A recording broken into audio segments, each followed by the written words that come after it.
Hello everyone, welcome to the video.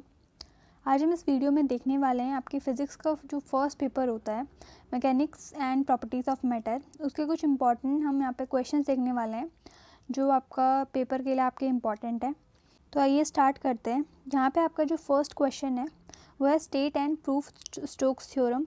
सो यहाँ पे आपकी स्टोक्स थ्योरम जो आपकी दो तीन यहाँ पे थ्योरम्स हैं आपके फर्स्ट चैप्टर में, वो बहुत इंपॉर्टेंट हैं एंड आई होप आपने वो सब कर लिए होंगे। तो इस तरीके से आप थ्योरम्स यहाँ पे तीन जो आपके थ्योरम्स है वो आप याद रखेंगे। इसके बाद आपका सेकंड क्वेश्चन आता है, यहाँ पे एक न्यूमेरिकल दे रखा है आपको एंड यहाँ पे एंगल पूछा है आपका फोर्स और डिस्प्लेसमेंट के बीच में। तो ये आपके जो थर्ड चैप्टर है उससे आया है। तो आई होप आपने जो न्यूमेरिकल्स हैं वो आप उन पे ध्यान दे रहे होगे, क्योंकि आपका ऐसा होता है कि एक या दो क्वेश्चन आपका न्यूमेरिकल बन जाता है अगर थ्योरेटिकल अगर आपने पढ़ा भी है तो उसे भी आपका काम चल जाता है। बट अगर आप न्यूमेरिकल सॉल्व करते हैं तो आपका जो मार्क्स है वो आपको एक्यूरेट मिलने की जो पॉसिबिलिटी है वो ज़्यादा रहती है, क्योंकि थ्योरी में आपके मार्क्स कट सकते हैं बट अगर आप न्यूमेरिकल अच्छे से सॉल्व करें, आपका करेक्ट कर रखा है, तो उसमें आपका मार्क्स कहीं नहीं जाता है। तो न्यूमेरिकल पर भी आप ध्यान दें। अगला हम क्वेश्चन देख लेते हैं, what do you mean by geostationary satellite, estimate the height of such a satellite from the surface of the earth. तो ये आपका सेकंड चैप्टर से है, जो कि आपका ग्रेविटेशनल पोटेंशियल वाला आपका जो चैप्टर है उससे ये क्वेश्चन आया हुआ है। सैटेलाइट्स इसमें एक टॉपिक है, उसमें से एक क्वेश्चन बना है, तो आप इसे भी एक इम्पॉर्टेंट टॉपिक है, इसे भी नोट करके चलेंगे। तो अगला क्वेश्चन देखते हैं, explain Kepler's law of planetary motion, describe expression for orbital and escape velocity. तो यहाँ पे एक आपका टर्म आता है एस्केप वेलोसिटी। एस्केप वेलोसिटी भी आपकी एक इंपॉर्टेंट टॉपिक है, इससे भी बहुत सारे क्वेश्चन न्यूमेरिकली भी बनते हैं एंड आपका इस तरीके से थ्योरी में भी पूछ लिया जाता है। बट इसके साथ साथ आपको कैपलर्स के जो तीन लॉ हैं वो अच्छे से याद रखने हैं, और ये आपने 11th में भी करे होते हैं, और जिन्होंने वहाँ नहीं कर रखा है तो ये अभी बीएससी फर्स्ट सेम में, तो आप अच्छे से इसे करके जाएँ। अगला हम यहाँ पे क्वेश्चन देखते हैं, वो आता है क्वेश्चन नंबर 5, जो कि what is the conservative force, show that the work done by conservative force around a close path in zero. तो जो आपका चैप्टर है कंजर्वेटिव फोर्स, वो मैंने कराया हुआ है अच्छे से, और उसके मैंने अच्छे से आपको नोट्स भी प्रोवाइड करके हैं, तो आप वहाँ से देख सकते हैं। एंड ये जो क्वेश्चन है इंपॉर्टेंट क्वेश्चन है, इस तरीके से क्वेश्चन आपके बनते हैं।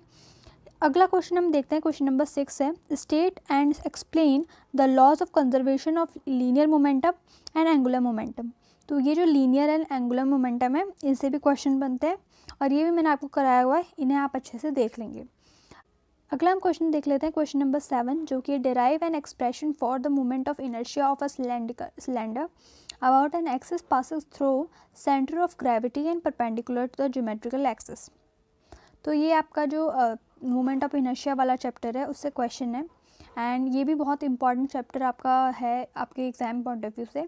तो इसमें जितने भी आपके टॉपिक्स हैं इंपॉर्टेंट वो मैं आपको बता दूंगी, और ये वाला जो क्वेश्चन है perpendicular to the geometrical axis, इसमें आपको एक डिराइव करना होता है एंड ए पैरेलल आपको डिराइव करना होता है। ये जो दो आपके डेरिवेशन होते हैं वो बहुत इंपॉर्टेंट होते हैं, तो आप इन्हें भी देख लेंगे। तो अगला हम क्वेश्चन देख लेते हैं, जो कि question number 8, What is the Stokes law for the motion in a viscous medium, discuss terminal velocity।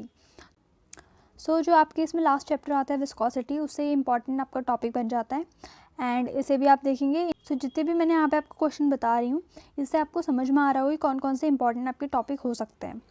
So I hope आप इन सबको अच्छे से तैयार करेंगे। इसके बाद हम देख लेते हैं क्वेश्चन नंबर 9, जो कि प्रूफ दैट, और ये आपका एक आपको डेरिवेशन दे दिया है और इसे आपको प्रूफ करना है। तो ये आपने फर्स्ट चैप्टर में जो है वेक्टर अलजेब्रा से क्वेश्चन है, divergence A vector cross B vector is equal to the B vector curl A vector minus A vector curl B vector. तो इस तरीके से ये आपका न्यूमेरिकली सॉल्व होता है, पूरा डिराइव होता है, तो इन्हें भी आप अच्छे से देखेंगे।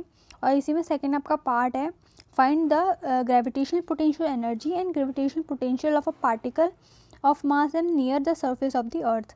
तो जितने भी आपके डेरिवेशन हैं, जितने इंपॉर्टेंट डेरिवेशन है, वो मैं आपको एक लिस्ट आपके यहाँ पे प्रोवाइड कर दूँगी। बट उसके साथ साथ आपको ये देखना है कि क्वेश्चन किस तरीके से आपके बनते हैं। ये जो क्वेश्चन आया हुआ है ये आपके प्रीवियस ईयर में आए हुए हैं, सारे के सारे मैंने जितने यहाँ पे लिखे हुए हैं। तो मेक श्योर कि ये सब आपको अच्छे से करना है, और डेरिवेशन मैं आपको बताऊँगी कि आप कौन कौन से इंपॉर्टेंट है, तो स्टे ट्यून्ड। तो अगला हम यहाँ पे देख लेते हैं, क्वेश्चन नंबर 10 है। उसका फर्स्ट पार्ट है derive an expression of acceleration for a body rolling down in an inclined plane. And second आपका है show that the strain energy per unit volume of stretch will be, जो कि आपका होता है U is equal to half into strain into stress.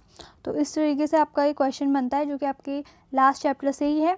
सो ये आपके questions थे। आई होप आपने इन क्वेश्चंस को नोट कर लिया होगा। अगर आपने नहीं करा है तो इनका स्क्रीनशॉट आप अच्छे से ले लीजिए। तो ये कुछ क्वेश्चन हैं जो कि इम्पॉर्टेंट है आपकी। ये अभी आपके कुछ ही क्वेश्चन है, मैं अभी आपके और क्वेश्चन आपको प्रोवाइड करूँगी। बट जितने भी क्वेश्चन मैं आपको देती जा रही हूँ कि मेक श्योर करिए कि ये सारे आपके प्रीवियस ईयर के क्वेश्चन हैं, और प्रीवियस ईयर बहुत मेन फैक्टर होता है आपके एग्ज़ाम में, तो आप इन क्वेश्चन को करके जाएँ। So that is for today video guys. I hope आपको इस वीडियो से थोड़ी सी भी हेल्प मिली हो। अगर आपको इस वीडियो से थोड़ी सी भी हेल्प मिलती है तो प्लीज़ वीडियो को लाइक कीजिए, चैनल को सब्सक्राइब कीजिए। Thank you so much for watching.